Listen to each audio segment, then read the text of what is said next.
तो अभी आपने कहा प्रेग्नेंट फीमेल्स, तो ऐसी फीमेल्स जो न्यूली मैरिड कपल है और जिनके अभी अटैक आया है, तो अटैक के बाद, स्टंट लगने के बाद वो कब प्रेगनेंसी प्लान कर सकते हैं? देखिए, यहाँ हम दो चीज़ों को बात करेंगे। पहली बात फीमेल वाला पार्ट, क्योंकि प्रेगनेंसी जो प्लान करनी होती है उसमें प्रेगनेंसी का जो सबसे बड़ा बर्डन है वो फीमेल के ऊपर, माँ के ऊपर होता है।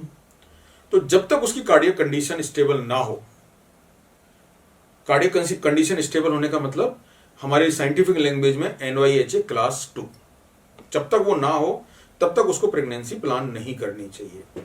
और अगर देसी लैंग्वेज में बोला जाए तो कुछ महीनों तक उसको प्रेगनेंसी टाल के रखनी चाहिए। उसके दो कारण होते हैं। एक, अगर हार्ट स्टेबल नहीं है और फीटस का जो बर्डन है माँ के ऊपर अगर आता है तो कई बार प्रेगनेंसी के दौरान हार्ट फेल हो जाता है और माँ की कंडीशन सीरियस हो जाती है। क्योंकि प्रेगनेंसी में हमारे लिए सबसे ज़्यादा इंपॉर्टेंट क्या है? माँ।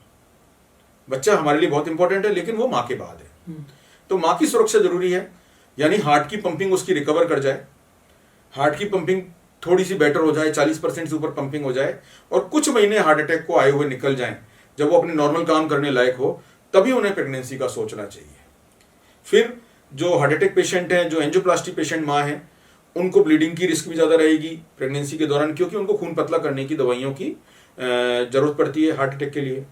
तो हमें हो सकता है प्रेगनेंसी के दौरान कुछ दिनों के लिए खून पतला करने की दवाई या डिलीवरी के दौरान खून पतला करने की दवाई बंद करनी पड़े। तो थोड़ा सा समय लेके ही, कुछ महीने लेके ही मदर को प्रेग्नेंट होना चाहिए, जो कि हार्ट अटैक जिनको आ चुका है।